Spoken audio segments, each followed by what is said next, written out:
Hey there, and welcome to the Invest In podcast. I'm your host, Zac Hoyt, real estate investor, RV park developer, and your guide to turning adventures into cash flow. Every Thursday, we dive into the strategies, tools, and mindsets that help you invest smarter and live freer. If you enjoy the show, tap subscribe, rate us, and share it with a friend. Now, let's get into today's episode. This episode is brought to you by RVParkConsultant.com. They are your go-to experts for purchasing, funding, designing, launching, and growing RV resorts and campgrounds. With over 35 years of hands-on industry experience, they offer smart park layouts, creative financing solutions, and operational optimization strategies to help you save money and boost your profits. Ready to turn your land into a thriving hospitality destination? Visit RVParkConsultant.com. Link is in the description below. Welcome, everyone, to Rolling in Profits. You like that, Matt, don't you? It's kind of fun. We've got our own little theme song. AI makes music for us now, so we love that, and we use that to our advantage. All of our RV parks, they have their own theme song as well. So welcome, everyone, to Rolling in Profits, this RV park virtual meetup. People are going to be rolling in, of course, along the way. Really excited to have everyone here. Our mission is building this community in the RV park asset class and elevating everyone just to achieve their dreams with ease. Right? It's easy and awesome. And so I want to ask everyone, network and chat the entire time in the chat. Go ahead. Make sure you find where it is. Rick already knows where the chat is. I can see that. Smash something into the chat right here. And keep networking, right? Gotta love all of that. So this is going to be an active meetup where we can meet other people. And of course, we've got our guest speaker here as well. And then engage, ask questions, stay to the end, because we're going to be giving away a link to the chat at the end. So you don't have to worry about any of that garbage. And we'll just handle that for you and all of that. Wanted to start out with some any news and updates that anybody has. And of course, I always want to give a big thank you to Rick and Rhonda Benson. Please raise your digital hands here. Where are you? There you are. Okay. All right. Click that. All right. All right. All of that helping us out, doing all the fun things, coordinating behind the scenes. Yeah, absolutely loving that. Michelle, great to see you. Love it. Yes. Kevin, awesome. Yeah, big thank you to everyone. And just so you guys know, this meetup is being recorded and it's going to air on my podcast, the Invest In podcast, of course. I'll link to that in here as well. So you guys can have that. Awesome. And yeah, some exciting announcements. So we're also going to announce some things in the Facebook group. And I want to see if someone has a link to that Facebook group that we can post, because I know we're going to want that at some point in here. But some exciting announcements. We're going to have a new workshop series. Woohoo! An hour long. First Thursday of every month, we're going to have we're going to pick a time and we're going to put a little poll out there. I'm thinking somewhere in the middle of the day would be great because my little boys love putting them to bed at night. They're going to miss me tonight. So to do that twice a month, I don't know, but once a month, I will sacrifice that for everyone. But yeah, a rotating schedule of topics, finding deals, analyzing them, structuring offers, funding the deals, raising capital, optimizing operations, marketing, partnerships, technology, development. Holy crap, we could talk the whole freaking year about all of this stuff, right? And that's the idea. That's the plan, is it's going to workshop things where this is more of a meetup. We want to have a workshop where people can actively bring deals and we can give you some progress, right? Move things along. So I just want to ask anyone if there's any big wins that they have this past month. I want to start for that. Any volunteers of some biggest win of the month, just go ahead and raise your hand. Otherwise, I'm going to talk about how awesome my team is and all the stuff that we got done. So, I mean, I'll fill a couple seconds here of some big wins, but I'd love to hear about other people.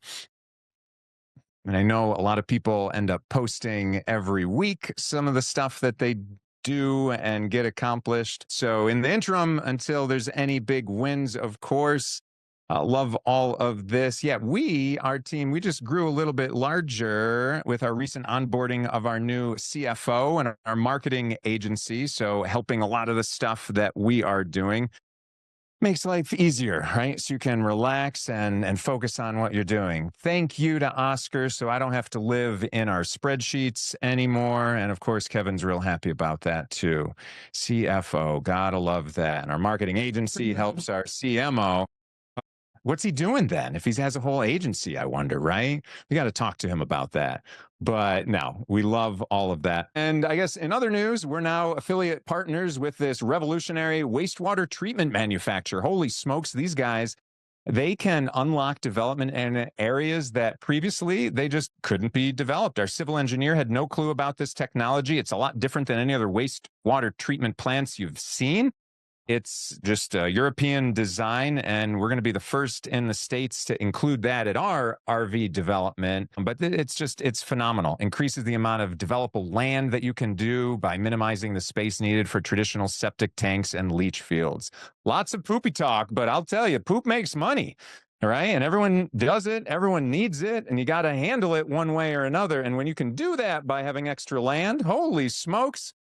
Talk to us. It's an amazing technology. It's just phenomenal, right? We love them for that. All right. So part of tonight, the good portion of a meetup is actually networking with other people, right? Your network is your net worth, and you never know who you meet and who they're going to know and who they could help out. You help them out, help you out, and everything is wonderful like that. So we're going to have a couple breakout rooms with just 3 to 4 people in each of them so we can get a little bit of that intimate conversation, little speed networking. It's not about talking about your whole life history or what got you here today. It's about your haves, your wants. How can you help other people in the world, and what the heck are you looking for? What can push you over that hurdle to the next step? Because that's the whole point of this. You never know.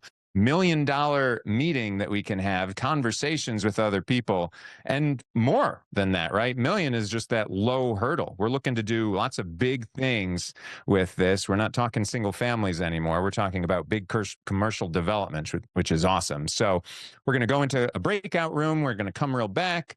And then we're going to go into another breakout room, and then we're going to have our guest speakers, some Q&A, and wrap some things up. Everyone got that? All right. And we got some things in the chat, and Kevin's got a win. All right. I'll read this. All right. We got, he's consulting. His win this month is he was consulting for a new RV park development in Texas, and he was able to increase their site plan design from 60 to 104 pads while also adding a clubhouse and several amenities that will increase his annual income by over $130,000 per year. Hey, that's a good move. That's a real good move. Yeah. That's what we're talking about, is how many ways can we get more pads on there, more money, make things better for the people that come to our locations, our RV parks. And yeah, lots of fun with that. Rick's asking about the wastewater treatment plant. Yeah, that's the... I can't get away with that. Like, I try not to swear, right? But it's so much funnier if I were to say, like, that's the shittiest thing I've seen today. But whatever. It's lots of fun. Yeah, talking 300 doors in one project. So love that. Awesome.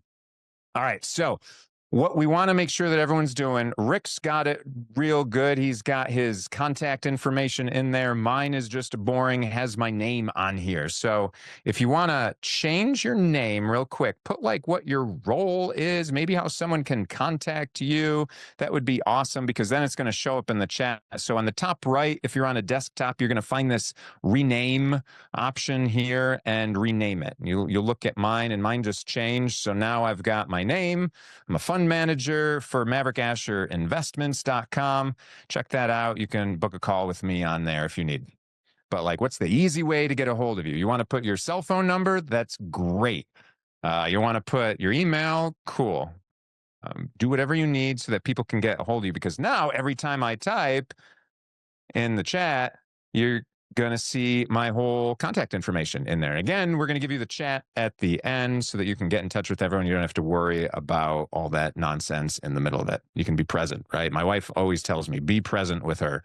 So here we are. I'm going to pass that along to all of you. All right. So You guys ready to go? You good? Ready to network with some people here? Now, remember, it's real fast. So I think we're just going to go in 7 minutes to each of these. Rhonda's setting those up right now. And so again, just talk real brief bio about you, maybe 30 seconds, but what's your haves? What's your wants? What can move you along? And let's help some people out, right, in life. Want to uplift everyone. That's what this is all about. Abundant lifestyle. Rhonda, you look like you are contemplating pushing the button. You're ready. So, all right, let's hit those breakout rooms and get in there and meet some people. You'll see it, hit the join button, then we'll pull you back in a little bit. Cool. Awesome. Well, yeah, so great. With that, we're right on time. That's perfect. We've got our guest speaker tonight. So tonight we've got the one and only Mathew Owens, a really highly experienced real estate investor, CPA, and founder of OCG Properties. With a background in public accounting and expertise in financial modeling and deal structuring, holy smokes, Matt has flipped over 1,000 properties, raised over $150 million in capital for real estate investments across the country. He currently owns and operates over 1,450 units and is recognized expert in passive income strategies, tax mitigation, real estate syndications, all stuff that's really freaking useful, right? He also leads one of Southern California's largest real estate investor networks and hosts elite masterminds to help others scale their investing businesses with precision and integrity. Holy smokes, sounds amazing. Tonight, we're lucky to have him share some strategies and secrets with us about marketing, capital raising, operations, and anything else you want to ask him. Where to put your monitor for your steps and all of that too, right? Awesome stuff. Please help me give a warm welcome to Mathew Owens. Come on down. Thank you very much. That was a very warm welcome. And I'll have to say that all that stuff, all that means is I have a high tolerance for pain at this point. So I'm going through all that stuff that you just heard. So, and, realizing I should have never flipped 1,000 houses. That actually cost me $50 million if you do the math on selling the asset instead of holding it. And yeah, I should have never done the math, but I did. Of course, because I'm an accountant and I have a freaking Excel sheet in front of me at all times. But thanks, man. I really appreciate it. There's so much to be able to talk about with regard to different asset classes when we're talking about raising money and marketing and potential value for everybody. I'd love to find out from everybody here what things they really have a yearning desire, a need, or they're stuck on something that might be able to help them with their current situation. I really love deal structuring. I understand the marketing elements of the raising capital elements very, very well. And from both the capital raise side as well as the marketing to find deal side and also the business side. A lot of people don't talk about, they talk about raising money, they talk about finding deals, but they don't talk about how to do proper asset management, what it means to run a business efficiently and set up the right processes and procedures to actually be free. So you're not the business owner. And we all go through that pain that so sucks where you're like feeling trapped and you can't get out because you're constantly working and have another task and another task. And I end up doing that to myself sometimes because I don't say no to stuff and I end up doing way too much crap. But at the same time, I find out how to take it off my plate at the end of the day once I've developed the processes and the procedures and things like that. And I can actually travel all over the country and the world now. I just got back from Vietnam. I was there for like 3 weeks. I went to the Bahamas. We're going to for another week and a half. We're going to Portugal pretty soon as well. Actually going to Maine and New York and just got back from Mexico. So being able to travel and do that kind of stuff by designing the life that you want and being able to work from where you want is key. We shut our offices down years ago and I said, everybody work from wherever you want. And of course, my brother-in-law that works for me went and moved to Vietnam and I tried to pay him Vietnamese wages. He said, no, he's not going to handle that. That didn't work. He does way too much for me. He's my operations guy that just honestly, my chief operating officer, I have a couple of them right now for the different businesses we run. And you realize it's all the scale is a matter of who your team is and how they act and are they responsible? Are they going to really help out when they need to and step up to the game at the end of the day and have that same vision you do? If you have the same vision for your team, which our vision is to be able to have everybody on the team, everybody that works for me, everybody that's a subcontractor and on the team, find a way to create financial freedom for everybody where we don't have to do the work anymore and we can set up the right systems and processes to do that. And by bringing everybody up with you, you get some people that my people have been with me for 10 to 15 years now. It's insane. And I have no fear of them going anywhere. If they did, I'd beat the crap out of them and call them assholes, to mess with them. But these are you gotta, I still gotta get my stepbrother or my brother-in-law back. When my daughter was born, she did a gender reveal. We did a gender reveal, and he went to fakeababy.com to find fake ultrasound of twins for me to open in front of the whole family. My wife's 100-person Vietnamese family was there as well, like watching this scenario. And so you learn, now I'm going to get even. That's why I want to pay him Vietnamese wages for this. So I'm trying to get even somehow. So, but we can talk about any of these things, the mindset stuff. We can talk specifically about mobile home parks. I got some really cool stuff to share on the marketing side and the sales side of things that I think is important. But what do you guys need, and what do you guys think would be most valuable to cover for your current situation and what you're going through right now? Everybody's going through something. I know you are. And stop trying to hide the pain. I know there's pain. For sure. Yeah, Rhonda's got her hand up. Go for it. I wouldn't mind touching a little bit on mindset just for a short period. I'm sure some other people have some other things, but I'm one of those people that thinks I can do it all. And then I end up oftentimes taking on too much. And we all know what happens when that arises. So if you have some insight on that, I would love to hear it. I think that's wonderful. So there's this little sticky my wife put on my desk one time, and it was an exercise for me to do. And she wrote energy before action. She's an energy healer, right? So she's like, energy work before the action. Otherwise, you're going to be taking your action through this clouded energy that you have, the wrong mindset that you have. So I am always a huge advocate of mindset. So I dig that as well. So Mathew, since you opened it up to that, yeah, what comes to your mind with that? So I got some great training on this that I think will massively turn anybody's mindset around from being in a dark spot, because we all go through that dark spot in our minds, and really realizing that it's in our minds and that's all it is at the end of the day. And I highly recommend watching some courses by the guy by the name of Joe Dispenza. And he's got some coursework online that really dives deep into what we do to ourselves mentally. And it's been life changing just doing that alone and watching these courses. Now they're like an hour at a time. There's like 20 of them. You take them over a period of time. Even watching them, I don't know if you have a significant other or something, but watching them with people in your family to be able to talk about it really massively helps too. But I think that starting there just as a long-term thing is huge. I went through a time where I'm crazy and I bought a marijuana farm in Maine like a few years ago, and I had partners of mine that literally stole and caused all kinds of problems, and I had to go through and fire them in the middle of the night, basically bring in new chief operating officers and let them go. And it was a really hard time for me because I was funding the whole thing, and I was waking up at 3:30 in the morning going, I can't breathe.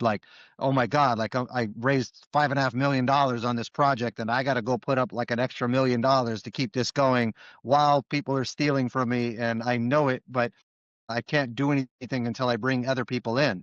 And, it was like maybe a 2-3 months period of time where I was just negative, it gets to you, right? It starts weighing on you. And the best way I got out of that is, one, I made sure that I was staying in shape the whole time and really focused on my health. And that's why I walk a lot, right? Because it's like progress forward. And I know I had a trainer that was telling me, look, you got to hit 10,000 steps a day, every single day at a minimum. And it really changes, you digest your food better. Everything is better when you're constantly moving, right? But the biggest thing that I can say helped me the most was meditating.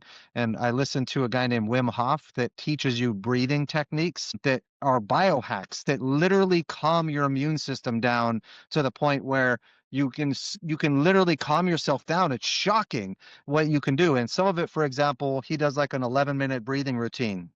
We are breathing in deep 30 times in a row, but relatively quickly. And then you breathe all the air out after one deep breath, and you hold it for like a minute or a minute and 30 seconds. And then you hold it back in for 15 seconds, and then breathe again 30 times. You do that 3 times in a row and do that hold for 30 seconds, and it literally calms your entire, it gives you all the oxygen you need to get a ton of energy in yourself, which is amazing. And it really hacks to calm you. And there's also what's called like box breathing, where you can do 4 seconds deep breath in, 4 second hold, 4 second out, and then 4 second hold on all the air out. And you're basically regulating your stress response by doing this breathing. I know it sounds, I was never the person who was like the meditating guy, but I started like listening to Wim Hof, and I couldn't believe how much energy I felt after doing those breathing techniques, and like how calm I felt after doing the box breathing. And highly recommend Wim Hof. He's huge when it comes to mindset.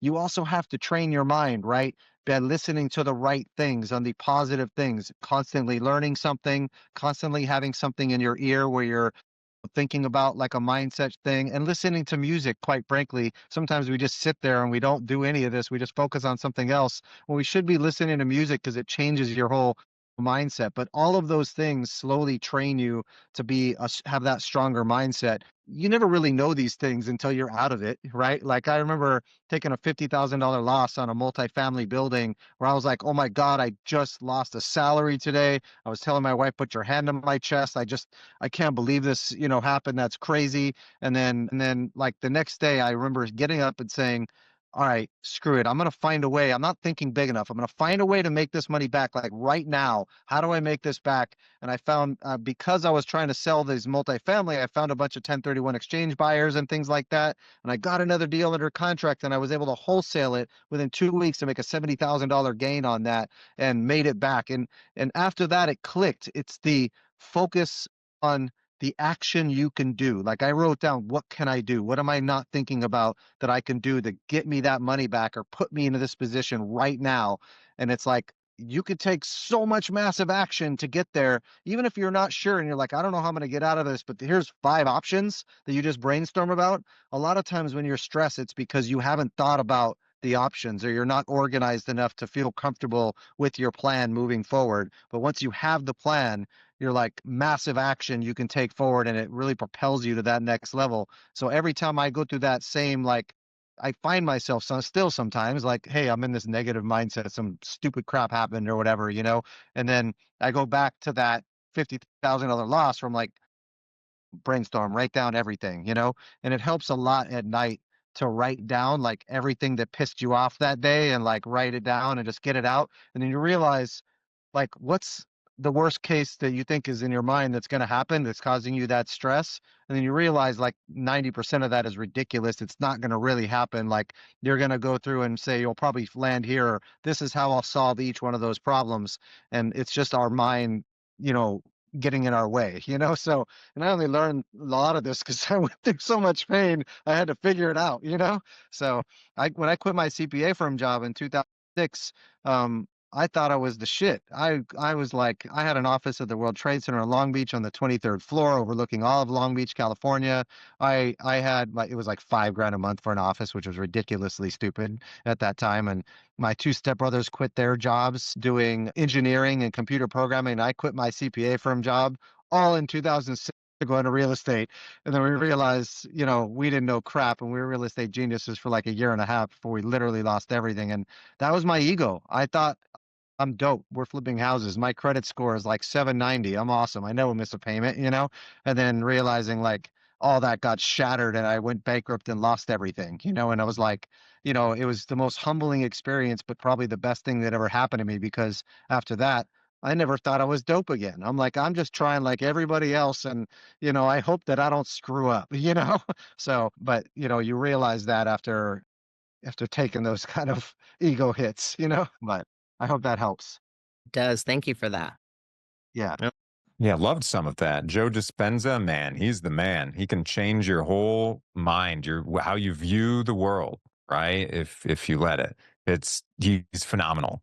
He's absolutely phenomenal.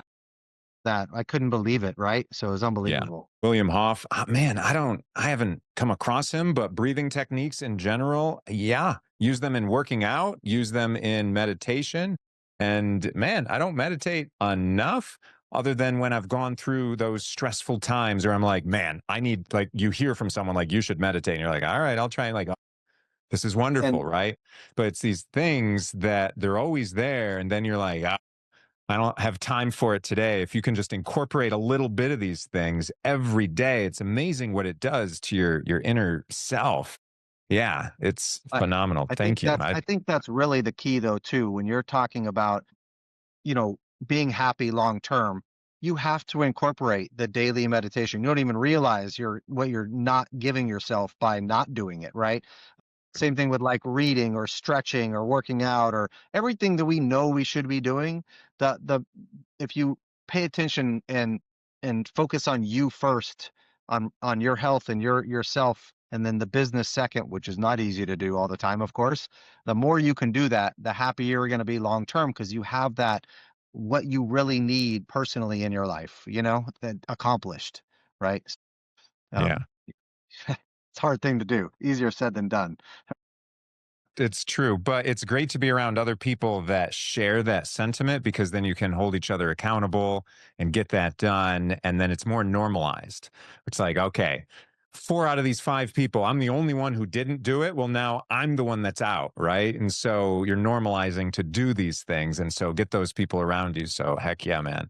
Appreciate that. And that's one of the reasons I love my wife, always interjecting things, new things, right? For better, for worse. Even if I put it off for a few days, when I do it, I'm like, oh man, I'm sorry, honey. Thank you.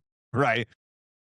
I'll give her Significant others are a perfect for that because they give you what you need, not what you want. So you can go through and I get lost in the work and she comes in and says, "No, don't be an idiot. Spend time with the kids and your family time now. Turn off the phone."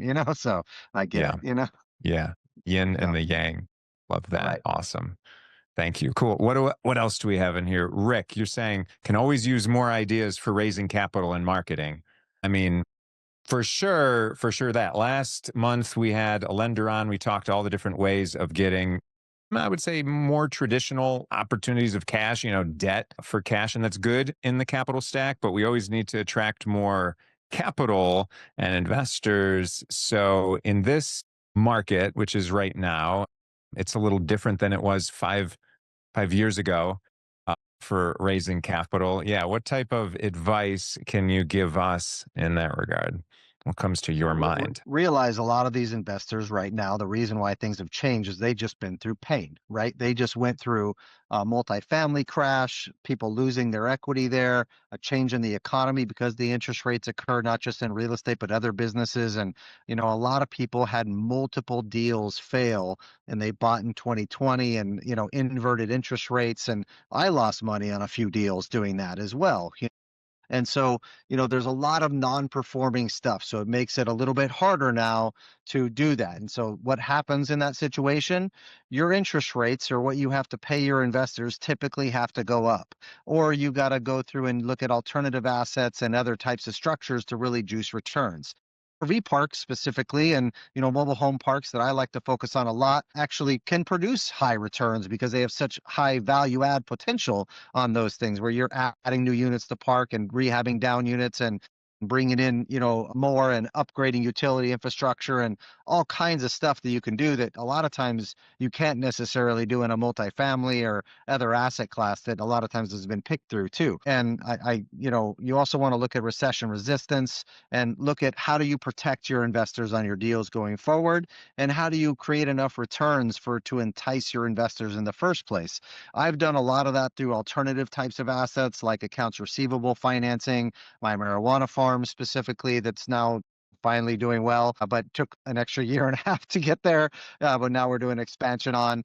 We also do different debt type structures. So we show people debt instruments as well as the equity instruments to increase their cash flow and their long-term wealth over here while creating cash flow streams. So a lot of investors really are focused a lot more on that cash flow. They want cash flow right now. And so if you can provide that for them right now, then that is massive win for both parties. In addition to that, it's more important than ever to bring in other people in your financial structure to be able to incentivize them to help raise capital for your deals as well, right? If you think about your own database, maybe you got 5,000 or 10,000 or 20,000 or whatever your database number is, maybe it's 100 people.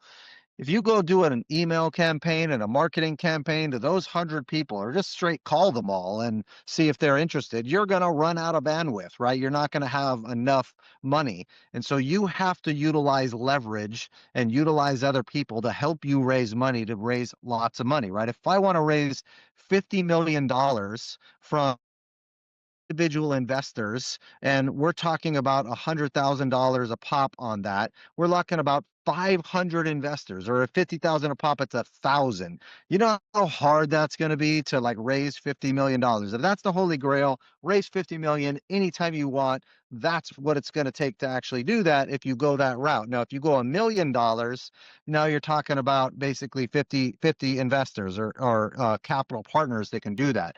And so what we do is we incentivize that structuring component in the deal where I just did an accounts receivable fund. I was just, just talking about where we were lending at 33% and then paying our investors 20 and our capital raise partners that brought a fund to funds of $1 million or more, 25. So they're making a 5% spread on their fund to funds investment into our fund by bringing more money to the table, and our capital investors are getting 20. Now, that was accounts receivable financing, higher return, different collateral stack, things like that. A lot of differences than necessarily real estate, and you shouldn't use a 5% spread on the money or that much spread normally in an example. I just got excited about it because it's kind of cool, you know? So, and so you're looking at every deal as, how can I structure this for a capital raise partner to invest with me? And how can I do it on a turnkey platter for those capital partners, which means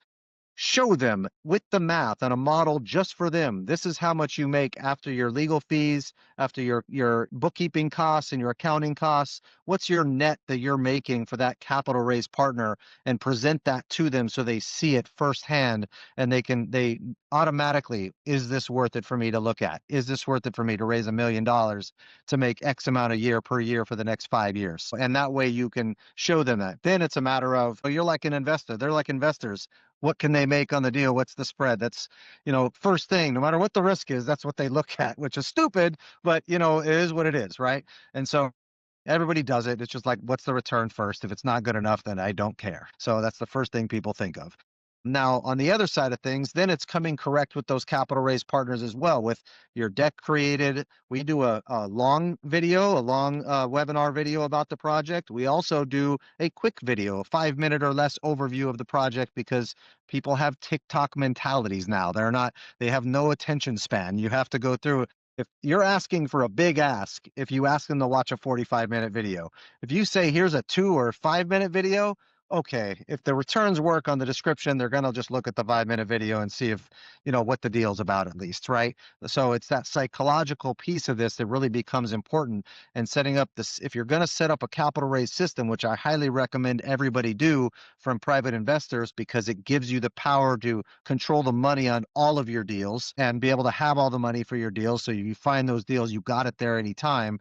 But when you're out there helping these capital raise partners do this, you're coming with the description, those little videos, all your kind of package, right? And then you come out and you say, here's a Q&A on every question any investor ever asked about this.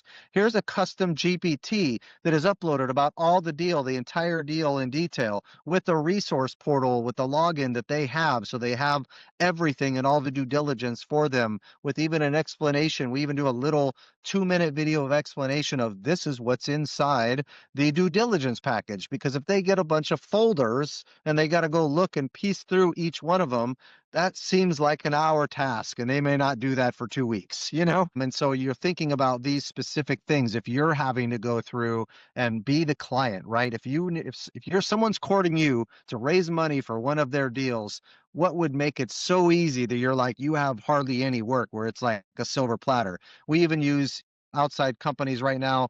We're using TribeVest and for a fund to funds platform for those clients, where they can utilize their platform and they do all the back end accounting work and everything.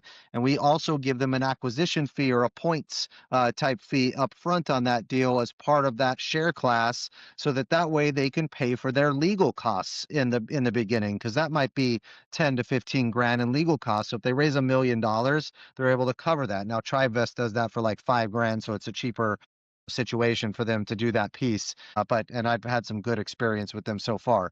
But that's how you really want to structure this and think of it as, how do I cover all their costs so they're not out of pocket and they're making something small up front so that they can compensate for the time and the marketing and all that stuff they got to do, but then show them their cash flow as investors get paid, after investors get paid. So there's incentive for performance involved too. And maybe even sometimes I've seen asset management fees get passed down where they get a 1% asset management fee so they can keep the lights on and they go pay their investors the same amount as if they would invest directly into our fund, right? And so their investors are getting the same thing, if not something better, because now their investors get someone that is going to go and help them if there's ever a problem, go talk to us or talk trash to us or be on our ass about, something wrong that's happening, and then helping to protect them with at least information and finding things out, right?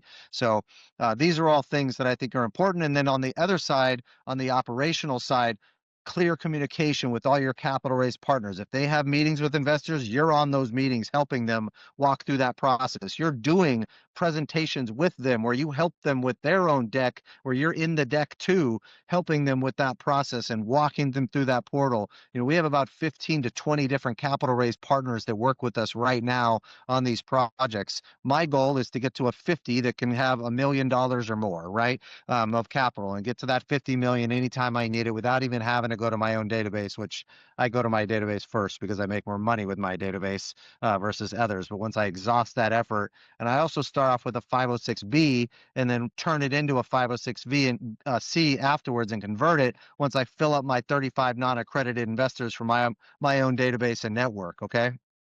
So that helps too, because you can fill up a lot with those 35s and just release it to everybody. There might be some, additional risks for that. You should talk to your attorney about, of course, because a lot of people say just go to 506C right away, because you can only get accredited investors in a 506C deal, right?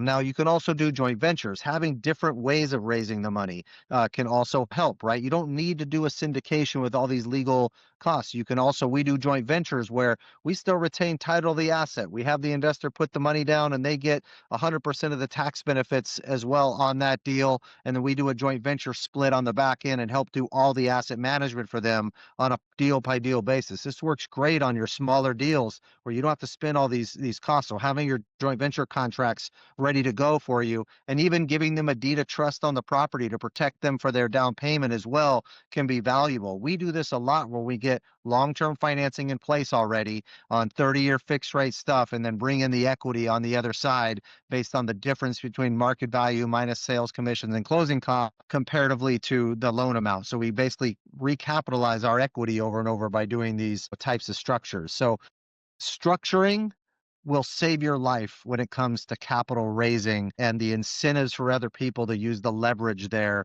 for that success. When you're dealing with the marketing campaigns to your own investors, you can't just do that and just do the capital raising from other people. You have to be able to be in practice doing it yourself, because when you go out to your own database, I'm usually sending 3 emails that are education to my database. I'm also doing then a launch to a live event or a live webinar, and then a follow-up sequence. And I give this same exact sequence to my capital raise partners and say, here, modify it for yourself, and just make it super easy, like a slam dunk for them to be able to do that. And we've even given them the opportunity to have separate squeeze pages where we will answer the calls for them, because we know most of them are bad at the sales process. Because as these people come in, if you don't have a very good sales and follow-up process, you're losing out on a ton of leads. Like, that's like the biggest pit right there, is losing out on those leads. You think about all the networking events you go to, everything else, and you don't follow up, or people don't follow up. That's like 90% of people doing that. So if you're meticulous and you're like, I haven't reached out to that person, I haven't heard from them in 3 days, let me follow up again, another 3 days, bring it into one of the drag and drop systems that you can go through and move them through a pipeline of, this person had an appointment, they're interested in this type of opportunity, let's continue to push and follow up until they say don't anymore, or they're not interested, or they're just not responding. Then you just put them back into your normal sequence and nurture, right? We even go through and whenever a new person comes into our database, we do a nurturing campaign of 4 emails that go out, not talking about real estate, talking about who we are and our background. And I have my chief operating officer's family there with his daughters and stuff that, on the screen. And, they call me Uncle Matt, and I tell them I'm going to steal their snacks all the time, of course. And, these are the things that like you put out there so they get to know you. I even have personal stories of my life and talking about how much I appreciate my wife for me telling her that for 20 years that I'll be retired in 2 years. And for 20 years I've been saying this, or my mom that like literally helped us get started with her first investment on the first piece of property we ever bought. Or my dad passing away when he passed away of skin cancer when I was 26 and he was 56. So I tell these stories because it helps people know who I am, and it gets people to get to know me, right? And everybody goes through those things and have connection instance to that. And when you're going out with these email sequences, you're posting on social media or trying to get leads from outside sources, you have to be able to talk to the client that you're talking with, right? To the person you're focused on bringing in. And so that psychology of that is the key to a lot of this when you're bringing that in, talking to them about their pain points and things like that. Here's an example I'll show you guys just of a lot of the pain points that I think I've got to get the actual share button. There we go.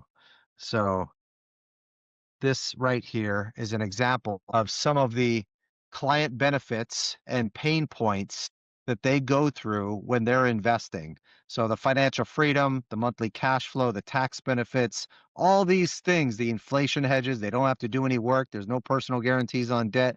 All these are the benefits of investing in syndications or debt investments or rental properties, right? And then these are the pain points that they've dealt with in the past. They've had bad deals or they don't understand how to do their homework right. There's no true cash flow or diversification strategy.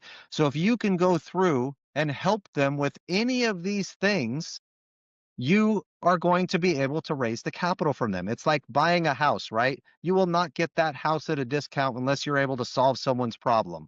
So you have to know what those problems are and focus all of your content on client pain points and their benefits that they get from you, as well as trust building exercises and personal stories about yourself to be able to really achieve that. And there's a lot more that you can go into with this. And let me show you just briefly as I zone in like crazy here.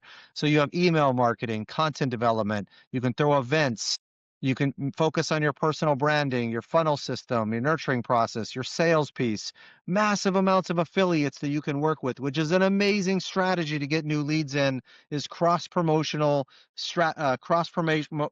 leads with other people that have big databases and doing events and education only for them.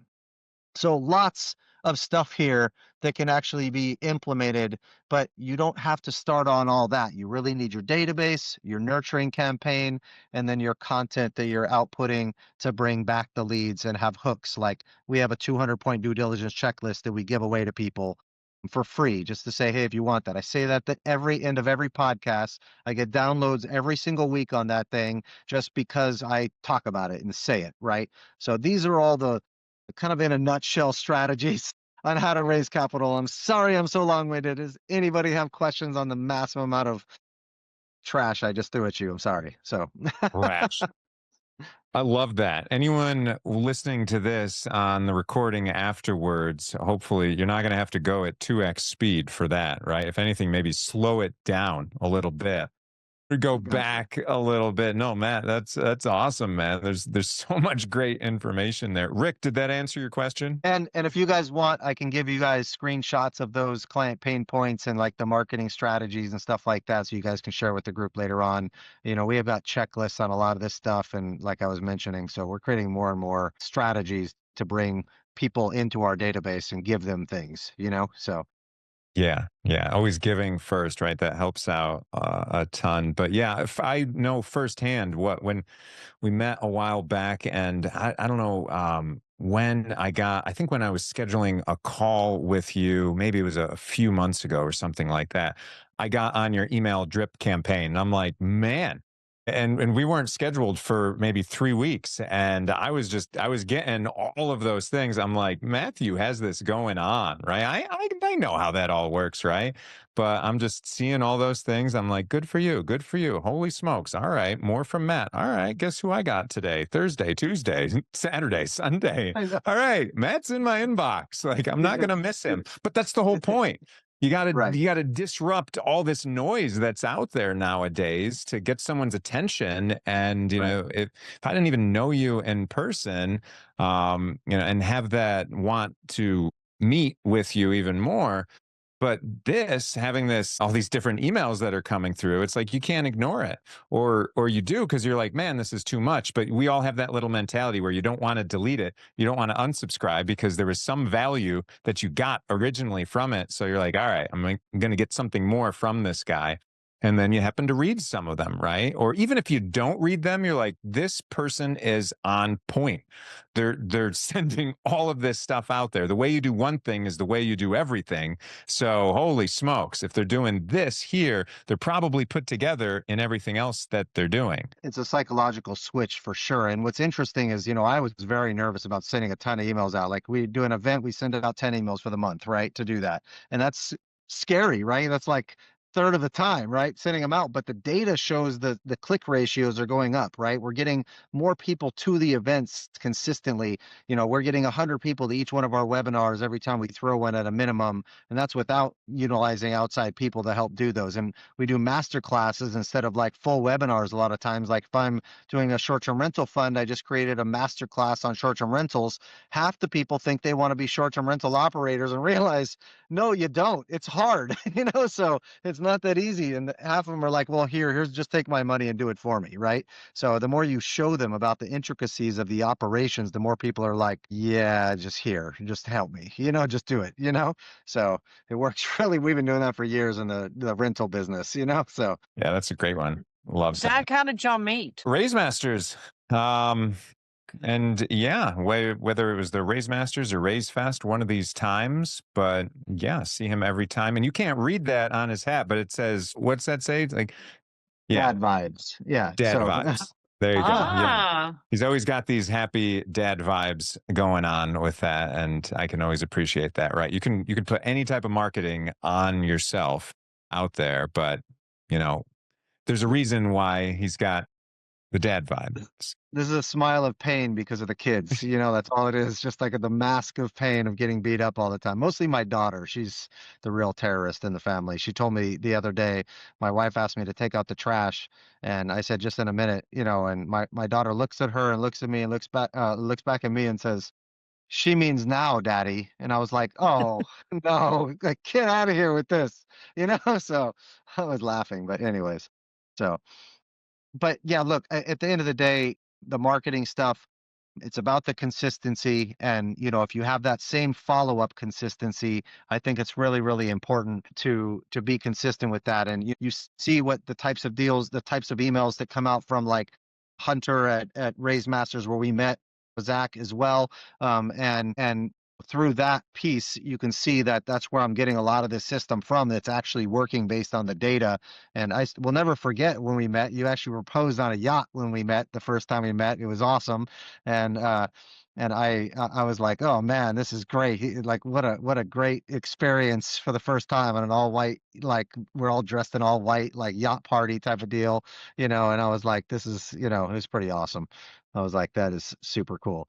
So, and then, I feel like we hit it off. You have energy when you meet people, and that's another thing that I think is important about the capital raise piece is you have to go out and network. The way I built my network from the start is I was going to 4 to 5 networking events every single week for like 2 to 3 years, and I was meticulous about collecting the information, getting it into my database. I wish I would have been more meticulous, but like, at the end of the day, if you're consistent with that, you're developing the relationships deep down with people over a period of time, and it really expands long term. It's like putting in the work for this. I still remember driving down to San Diego, complaining in my head about going to a networking event one time because it was in 2 hours away and I was dealing with traffic and I had to come back at like midnight, and I was tired and I went anyways.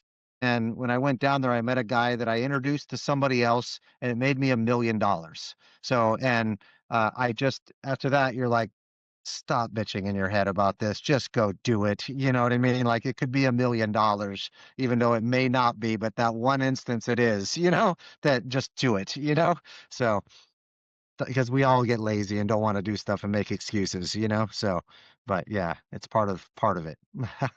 Yeah. Are you still finding in-person good networking events versus anything online for that? And what type of networking things do you go to find some of those investors? So one of the things we've done for years is where Rick and I met was through For Investors by Investors, where we've been running this group called FIBI since 2008, and we run it every single month where we have reoccurring networking events where we're the leaders of these groups and the speakers of these groups, so we're developing trust. Having your own group like that can really do that for you and do a lot of value in person. And you can find a lot of those things on Eventbrite or meetup.com, or there's always reoccurring events that are occurring, and you want to go to the ones that have a lot of people that are part of the group, that you see consistency in the attendees. Sometimes they're BNI groups or provisor groups or other professional networking events that you just consistently go to. And sometimes you don't get investors right away, right? I was at a professional group called Provisors that has all kinds of CPAs and attorneys and high level people that are like the owners of their firms. It took me 2-3 years to develop enough relationships with them and giving them referrals and things like that to start having them invest with me and referring clients to me. But that time now is like huge, and I got tons of resources out of that too. You get every professional in every field by doing that, and that was major value. A lot of people don't realize that's a hidden benefit of networking, and like the secret is that you find 1,000 ways everybody else makes money. Like, and you're like, I can add value here and here and here. So it gets really exciting when you realize the true benefits, and that gets you over the hump of being lazy and not wanting to go to these things, and being like, I just want to be in my hole somewhere and not talk to anybody. Yeah, for sure. What else do we have here in the chat? Any other good questions? Anyone want to say anything? I see a couple that are in here. What we've got Kevin, who's talking about always focused on improving operations. Any insight that you might have to share about improving operations of an RV park? I don't know, or something Yes. that's So really, at the end of the day, it comes down to the consistent review of your expenses all the time and consistent review of your revenue and trying to find ways of decreasing expenses, increasing revenue long term, including things like going out and disputing property taxes every single year, shopping your insurance and having things where it automatically comes up 3 months before it's due. So you have the time to shop it and not get the bill 2 weeks beforehand, like they love to do on you, right? Things like that, right? And going out and consistently analyzing market rents and whatever other parks are doing out there and doing testing even on those rents. So you can go out there and see and do a test and put some outrageous numbers and see what kind of responses you get to see what kind of demand. That's real life testing on that. So the long-term asset management, not only on the expense reductions, but on the efficiencies, right? If you have turnover that occurs, how long before you can get that new tenant in? Do you know about that tenant moving out before the next one comes in, or you can pre-market beforehand? And if you have to get a unit, if it's a unit where you got to like fix it up yourself or something, how fast does that renovation get done before you can get it remarketed again? And what's the time between the vacancy and the when it's rent ready or ready to be released versus the time between when it's ready to be released and the occupancy to see where the efficiencies are incorrect or not working right? Is it take you a month on the rehab and when it should take you 2 weeks because you're not planning right? It's like when you go into a renovation on a house, you when you get it under contract, you're immediately going and getting all your bids, trying to line up utility inspections and getting everything by the moment you close or as close as possible to the moment you close. Because if you don't do that, you're going to be behind 3 weeks, in that time frame. And it's going to take you 3 weeks to get started if utilities have been off for a while. And A lot of times these different places have, monopolies over the utility companies and they're horrible at their inspection timelines and all that kind of stuff. Or, there's so many reasons why you want to be on the ball and do everything you can up front before that, negative thing occurs. A lot of times if we're having to evict somebody, we're going and making sure we do an inspection of that unit, doing a 24-hour review to see what problems there are inside that unit, so we can be ready for it on the renovation side and the money side. Because you could be like, I know what this is going to cost by the time they move out, and then you're like, great, I got to line up the money if you don't have it right away, or if it's a major expense or something like that. Having proper capex is another big thing people don't do, is making sure that, hey, you got all the major systems in your park lined out, whether that's units on the land or the land in itself and the infrastructure, and saying, hey, I'm going to need to redo all the plumbing on this thing in another 15 years. I better go and say, this is what it's going to cost in 15 years, adding inflation to that. And therefore, backtracking and saying, what's the monthly amount I need to put aside for these units? A lot of times, mom and pops, which I see this all the time, they're like, I'm killing it in cash flow. And all of a sudden they have $100,000 expense year with all this crap that happened. And they're like, this thing is bleeding me to death. I got to get rid of it. And then they make a bad decision, right? But they really just didn't put the capex aside and spent all the money thinking they were killing it when they really just didn't put that money aside. Same thing with property taxes and insurance. Don't make that a surprise. Put a reserve aside for these things. Be very efficient at that, right? One other big thing that I see really faltering on the operation side is the marketing piece associated with the rents, right? If you are focused on your rental, proper pictures, like everything needs to pop, right? You're not, everything's landscaped, everything, like you're checking the pictures and you're consistently checking the online ads to make sure they're syncing right and they look right and they're, consistent there across the board, and that ad goes out like at the time you're hearing about it going to be going vacant, and saying coming soon. So you have pre-marketing that's already occurring beforehand, and searching for those people. Also keeping a database of potential tenants that have stayed at your park before or other people that have inquired. Huge, like for long term, right? Initially, you're going to get not that many people. But if you think about all the inquiries of all the units that you're managing, across the board, if you start to do that, you can really start to actually gain a big database and do a marketing campaign to them, as you have specials or you need referrals. People have referrals. You just telling them that you have a referral program can be a huge deal, right? Also the on-site marketing of bringing flyers to current residents to say, this is what we have going. If you have referrals, here's a $100 discount, or as well as getting community involvement. I think, Zach, you had talked about this at your parks, having it a big community where you get together and have camaraderie and you have, a home for people. A lot of times it's not just a unit. They're not just, a number to you. You're trying to do that. We actually had an education program, a financial education program we were bringing out to our tenants to teach them proper financial education and budgeting and all those things. It didn't work out well. Most people were like, who's this freaking dude from out of state trying to like teach me financial education? I'm not telling you crap, but like we got 10% or 5% of the people that were interested, and we helped them with that, and had the managers kind of going over and helping them with a budget and everything. It was pretty cool to like at least try to do that, but these types of things do help long term. Tenant retention programs. The biggest cost is move outs. How do you make sure those tenants are happy? Can you buy them a turkey every year because they're on all tenants that are on time and stay there for over a year or something like that?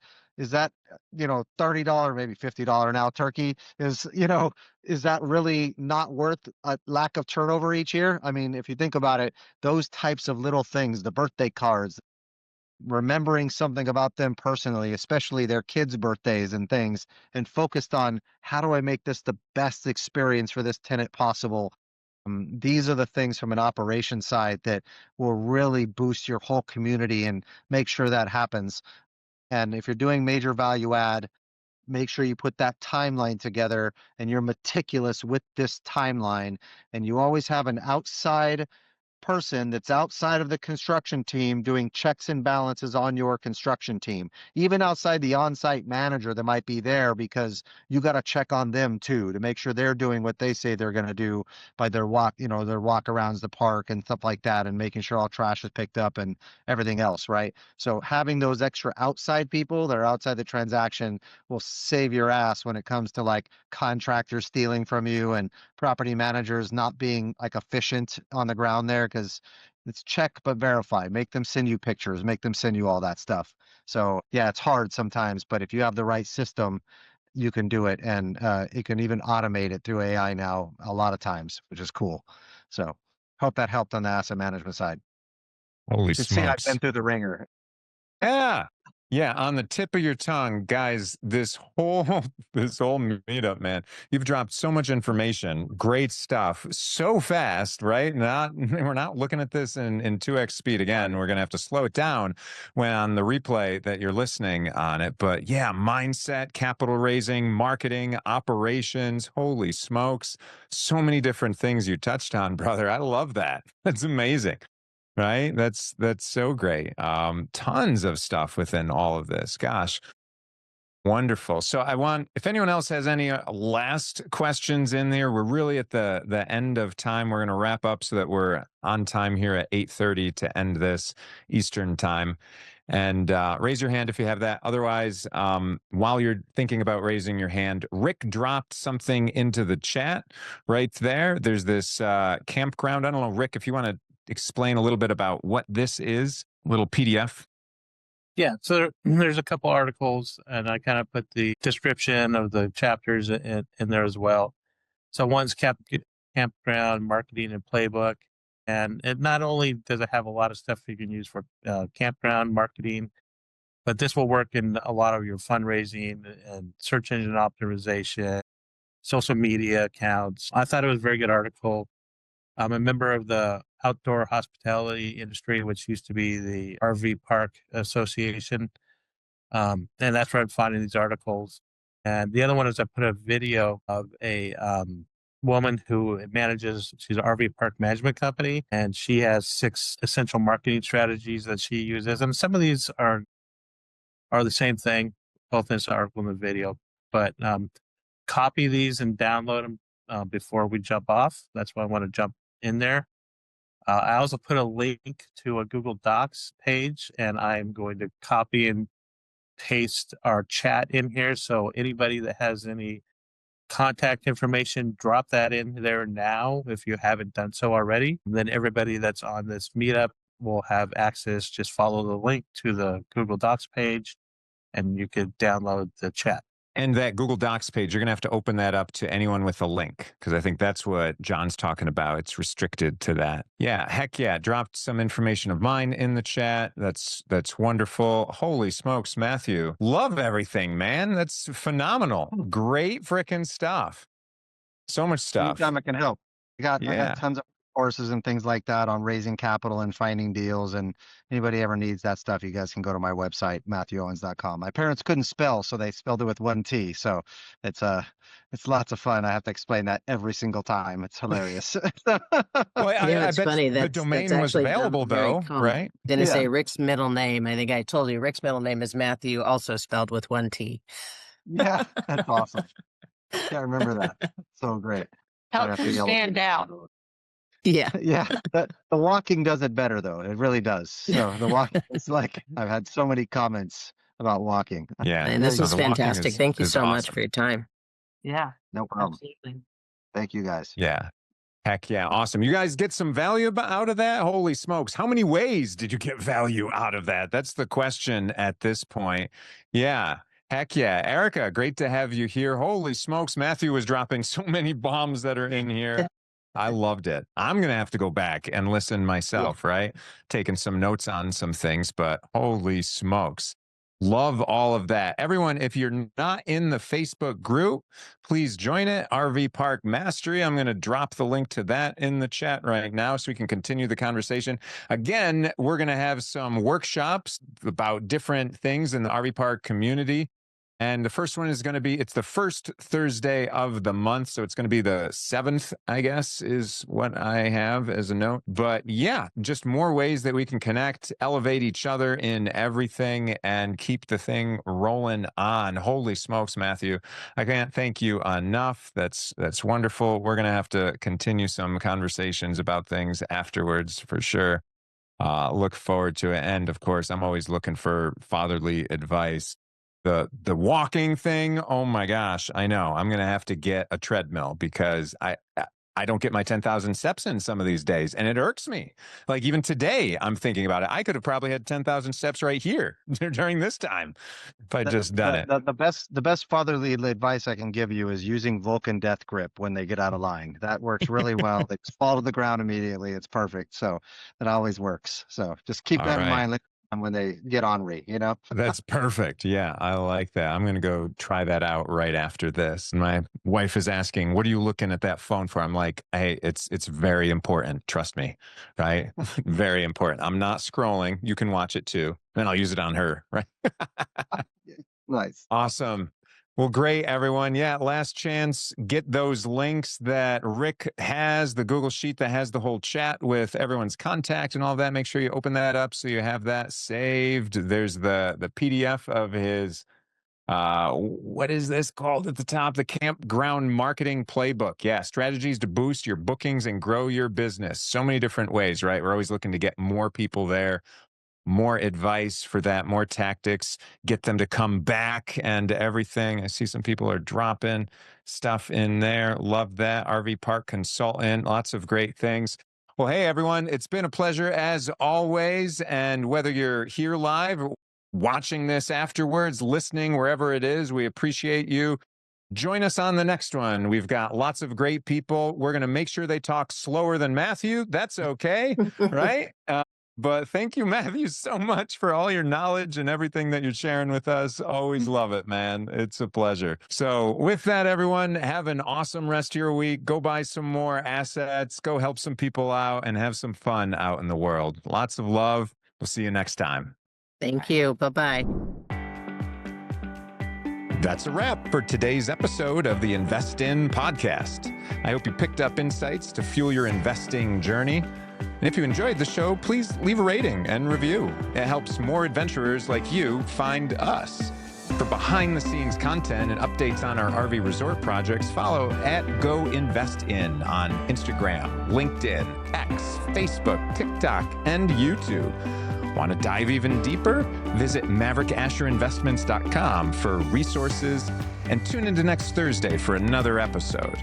Until then, keep investing, keep exploring, and I'll see you on the road.